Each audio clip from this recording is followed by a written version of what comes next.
y va subiendo a medida que tú distiendes, va subiendo el volumen latido, que significa fuerza de contracción, volumen latido que nos está manifestando fuerza de contracción, va subiendo, volumen latido, va subiendo por fuerza de contracción, pero llega un momento en donde si tú distiendes demasiado la fibra, porque el volumen de fin de diástole es muy cercano a 180 200, se excedió de los valores normales, tú en vez de mejorar la contractibilidad, la empiezas a disminuir. ¿Okay?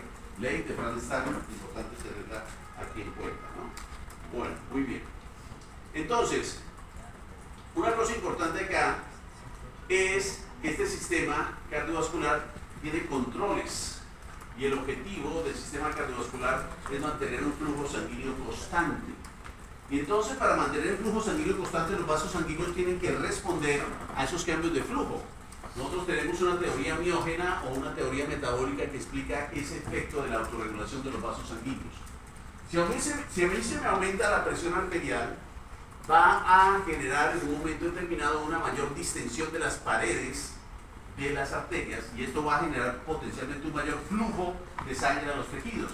Para evitar ese hiperflujo, la capa de músculo liso de los vasos sanguíneos se contrae y produce vasoconstricción, que hace regular ese hiperflujo que podría producirse por ese aumento en la presión arterial. Pero lo contrario también pasa. Si a mí se me baja la presión arterial, disminuye la distensibilidad de las paredes y obviamente esa distensibilidad de las paredes va a potencialmente a disminuir, esta baja de presión va a potencialmente disminuir el flujo, pero yo vasodilato para tratar de mantener un flujo constante. O lo que dice la teoría metabólica, toda disminución de la presión aumenta sustancias vasodilatadoras y todo aumento de la presión termina aumentando sustancias disminuye sustancias vasodilatadoras, o sea, aumenta sustancias vasoconstrictoras. Miremos aquí un aspecto importante que hay que considerar. ¿Cuáles son los vasodilatadores más importantes que afectan el tono vascular y que llevan a vasodilatación de mis vasos arteriales? Entonces está la hipoxia, la falta de oxígeno. La falta de oxígeno genera en los vasos sanguíneos una respuesta de vasodilatación. Eso es un aspecto importante. La acidosis genera vasodilatación. La hipercapnia, que es el aumento en la concentración de CO2, genera vasodilatación. La hiperosmolaridad genera vasodilatación. La hipertermia genera vasodilatación. La histamina genera vasodilatación. La hipercalemia genera vasodilatación. El óxido nítrico es el más potente vasodilatador encontrado hasta ahora, producido por el endotelio, produce vasodilatación. Las bradicininas son vasodilatadoras. La norepinefrina actuando sobre receptores beta 2 es un vasodilatador y la sustancia P que media el dolor son sustancias vasodilatadoras. Todas estas sustancias vasodilatadoras, ¿qué van a hacer? Van a disminuir la resistencia vascular periférica, o sea, van a disminuir el tono de los vasos arteriales. Pero así como tenemos sustancias vasodilatadoras, también tenemos sustancias vasoconstrictoras. Sustancias vasoconstrictoras como ¿cuáles? La serotonina, la endotelina, que es el más potente vasoconstrictor que podamos nosotros tener, la noradrenalina actuando sobre receptores alfa 1, la adrenalina, la angiotensina 2, la hormona antidiurética, que es la misma vasopresina, y la hipotermia. Son sustancias vasoconstrictoras que van a aumentar la resistencia vascular periférica. Y aquí tenemos un sistema que ganó premio Nobel de Medicina, que es el sistema de la renina, angiotensina, aldosterona, como es el principal mecanismo vasopresor que tenemos en nuestro cuerpo. Tenemos aquí cómo la angiotensina proviene de una proteína producida en el endotelio pulmonar, que es el angiotensinógeno. Ese angiotensinógeno se convierte en angiotensina 1 gracias a la acción de la renina. Gracias a la acción de la renina, el angiotensinógeno se convierte en angiotensina 1. Esta angiotensina 1 no es biológicamente activa, se activa convirtiéndose en angiotensina 2 a través de esta enzima, que es la enzima convertidora de angiotensina, la ECA. La enzima convertidora de angiotensina, que es la ECA, hace que la angiotensina 1 se convierta en angiotensina 2, que es biológicamente activa, es uno de los más potentes vasoconstrictores. Y a su vez, esta angiotensina 2 va a actuar sobre la corteza suprarrenal para producir aldosterona. Aldosterona que retiene sodio y retiene agua, aumenta la bulimia, aumenta el volumen latido, aumenta el gasto cardíaco, aumenta la presión arterial. Por este medio, aumentando resistencia vascular periférica, aumento presión arterial.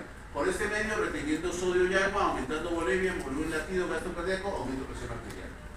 Todos nosotros tenemos esas cantidades normales, pero cuando excedemos la producción de angiotensina 2, porque tengo un exceso en la actividad de la enzima convertidora de angiotensina, o tengo un exceso en la producción de aldosterona, termino produciendo hipertensión arterial.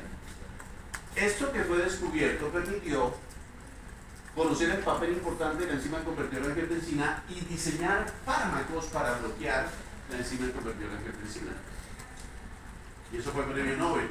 Merchant Dunn, el investigador de Merchant Dunn que descubrió esto, fue premio Nobel. A mí me invitaron al laboratorio en Nueva York de Merchant Dunn a conocer cómo había sido, en qué laboratorio, en qué cubículo él había desarrollado esta molécula en Nueva York, cerca de Nueva York, por una molécula. Está en la casa matriz de Merchant Dunn, por una visita muy interesante.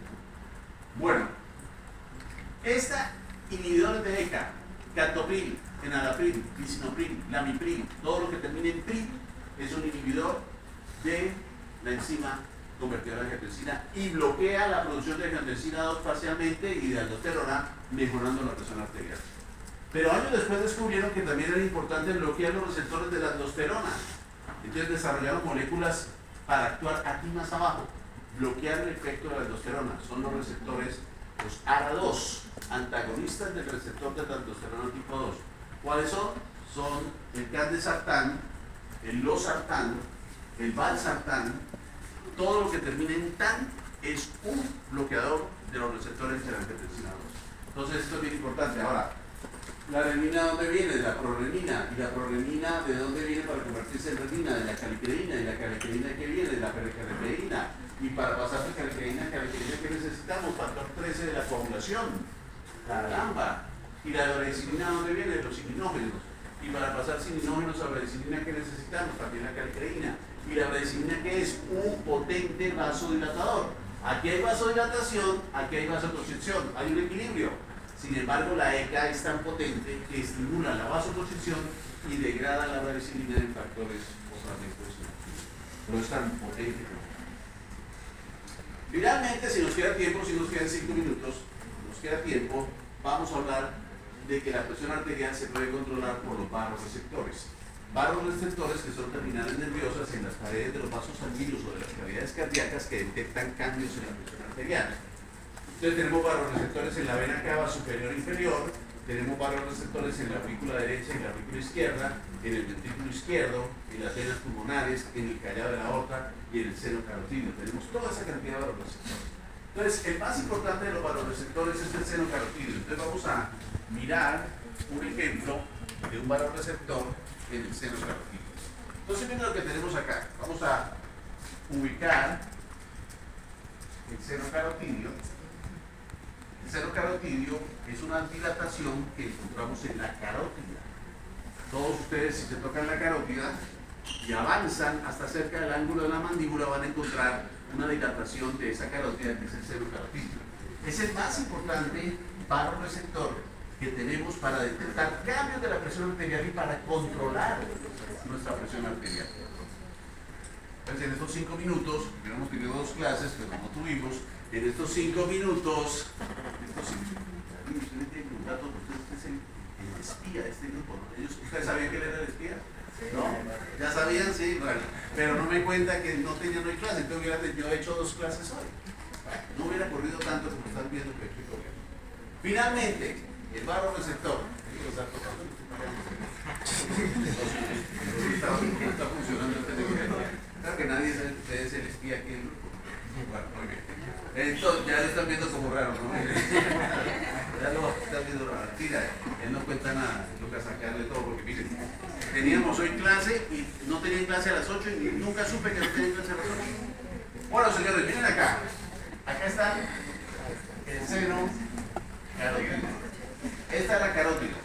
Aquí está la división de las carótidas y este es el seno carotídeo. Seno carotídeo. Más importante, vasoreceptor. Muy bien. Ese seno carotídeo tiene una descarga tónica. Él descarga tónicamente información. O sea, se despolariza tónicamente. Esa información, ¿hacia dónde va? Hacia 2 centros importantes que tenemos en el bulbo raquídeo. Esos dos centros importantes que tenemos en el bulbo raquídeo son la zona cardioinhibitoria,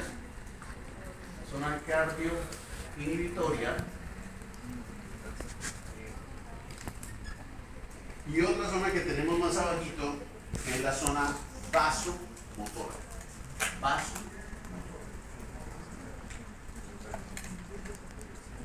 Señores, la zona cardioinhibitoria es una zona de predominio vagal, predominio parasimpático, predominio vagal. ¿Qué le hace el vago al corazón y a todas las funciones del corazón? Las disminuye. Baja frecuencia cardíaca, baja gasto cardíaco, produce vasodilatación, baja volumen latido, baja todo. El vago baja todas las funciones del corazón. ¿Y el simpático qué hace? Es la zona vasomotora. Todo lo contrario, sube todas las funciones del corazón. Pues resulta, señores, que el seno carotidio tiene su capacidad de estar estimulando a la zona cardioinhibitoria, pero tiene también su función de estar inhibiendo a la zona vasomotora. Y hay otro aspecto importante entre ellas dos, que la cardioinhibitoria a su vez directamente está inhibiendo a la vasomotora. Entonces vamos a tener dos ejemplos importantes. Se me subió la presión arterial, hice una crisis hipertensiva. David no me contó que hoy estaba bien, entonces me dijo que más bien se me subió la presión arterial. Hice crisis hipertensiva. Entonces, ¿qué pasa cuando hay crisis hipertensiva? Póngame mucha atención. Al aumentar la presión arterial, pobre David, ¿no? Al aumentar la presión arterial, la mami y la abuelita dejando ya vacía, ¿no? Al aumentar la presión arterial, ¿qué ocurre? Ustedes saben que toman el pelo, ¿no? Pero él es mío. Entonces, al aumentar la presión arterial, ¿qué ocurre? Que aumenta la descarga del seno carotidio. Aumenta la descarga del seno carotidio. Tengo una crisis hipertensiva, se me subió la presión arterial, aumentó la descarga. ¿Cuál va a ser la respuesta refleja? Este aumento de la descarga, ¿qué va a hacer? Va a estimular más a la zona cardioinhibitoria, va a inhibir más a la zona vasomotora, y la zona cardioinhibitoria va a inhibir más a la vasomotora. Entonces, ¿cuál es la respuesta final? ¿Cuál de las dos va a estar predominante? La cardioinhibitoria. Entonces, frente a una crisis hipertensiva, a mí se me va a aumentar la zona vagal. ¿Y la zona vagal qué va a hacer? Va a ser un efecto inotrópico negativo, va a ser un efecto de frecuencia cardíaca negativo, cronotrópico negativo. Esto me va a bajar el gasto cardíaco, me va a bajar el volumen latido y me va a bajar la presión arterial. O sea, va a intentar compensar esta crisis hipertensiva. Pero supongamos lo contrario. Supongamos que a mí se me baja la presión arterial. Entonces se me bajó la presión arterial. Póngame mucha atención a esto. Si se me baja la presión arterial, ¿qué pasa con la descarga del vasoreceptor? Disminuye. La descarga del vasoreceptor disminuye. Entonces, ¿qué va a pasar aquí con este sistema? Voy a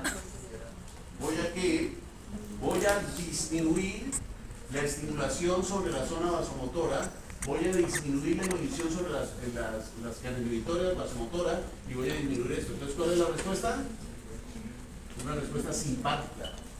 Una respuesta simpática que significa aumento de frecuencia cardíaca, aumento de volumen latido, aumento del gasto cardíaco, aumento del tropismo, para compensar esta bajada de presión arterial. Finalmente, una pregunta única para terminar en estos últimos 2 minutos. ¿Quién de ustedes ha perdido el sentido? ¿Quién de ustedes ha estado en una fila en el colegio y le ha dado la pálida? ¿Quién de ustedes le han sacado sangre y no, ha perdido la pálida? ¿Quién de ustedes le han dado una noticia fuerte? Por ejemplo, saquen una hoja para un quiz y no, y les da la pálida. O les dicen, no, perdió usted el semestre o tiene una noticia trágica y no. Levante la mano el que ha tenido una pérdida súbita de la conciencia, por favor. Tú, ¿cómo fue tu caso específico?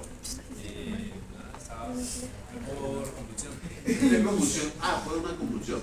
Por eso es un cuento aparte, una convulsión es un cuento aparte. No, yo estoy hablando de que perdió el sentido porque le dio la pálida. ¿Quién le ha dado la pálida? ¡A David! A ver, David, ¿qué fue lo que le pasó? En la mesa basculante, pero antes de la mesa basculante estabas con la pálida o no? La pálida, sí. ¿Y cuándo te da la pálida? Cambios posicionales le dan la pálida. O cuando descubren que usted es el espía, puede que le dé la pálida también, ¿no? Una noticia de desacuerdo. Cualquiera de ustedes que le haya dado la pálida les voy a explicar lo que le pasó. estaba usted aquí, de pie en el colegio haciendo fila, se le empezó a acumular la sangre en las extremidades. Si uno dura mucho tiempo de pie, puede durar más o menos, puede acumular 800 centímetros cúbicos a 1 litro de sangre. Este acúmulo de sangre disminuye el retorno venoso al corazón. Al disminuir el retorno venoso al corazón, pues le llega menos sangre a cavidades derechas y por ende menos sangre a cavidades izquierdas. Usted baja el gasto cardíaco y puede bajar la presión arterial. Entonces, si usted se le baja la presión arterial, pues usted trata de activar la zona vasomotora y usted activa la zona vasomotora. Pero las personas que tienen síncope, tienen un corazón diferente a los demás. ¿Por qué? Porque tienen unas fibras que se llaman las fibras C, que todos las tenemos, pero ellos las tienen activas. Las fibras C se activan frente a una descarga simpática que aumenta la fuerza de contracción del ventrículo izquierdo, pero curiosamente producen una respuesta vagal. Entonces, esta persona que le da síncope o que le da el yello o que le da el mareo, que se va a una mesa vasculante y le sale positiva la prueba, es porque tiene estas fibras C activas. Todas las tenemos, pero todas las tenemos dormidas. Pero David la tiene despierta. Entonces, ¿qué pasa? La rasca que tiene viva, ¿no? Entonces, ¿qué pasa con David? David tiene las fibras semiocárdicas activas.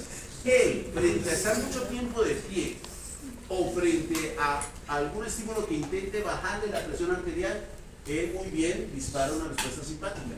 Pero esa respuesta simpática, en vez de mejorarlo, o sea, a él lo que lo estrese le va a disparar esta respuesta, porque le va a disparar la adrenalina, que va a generarle una activación de las fibras C, que como respuesta va a producir un estímulo vagal. Que el estímulo vagal, ¿qué le va a hacer? Bajarle más la presión arterial, bajarle más la frecuencia cardíaca y le llega menos oxígeno y sangre al cerebro. Y el cerebro, ¿qué hace? Se desconecta. Eso se llama síncope. Y este reflejo patológico se llama el reflejo de Besol-Yaris. Reflejo de Besol-Yaris. Como no tuvimos más tiempo, teníamos otros reflejitos que queríamos mostrarles, entonces se los vamos a mostrar en la próxima clase. Mira, ahí teníamos nosotros la explicación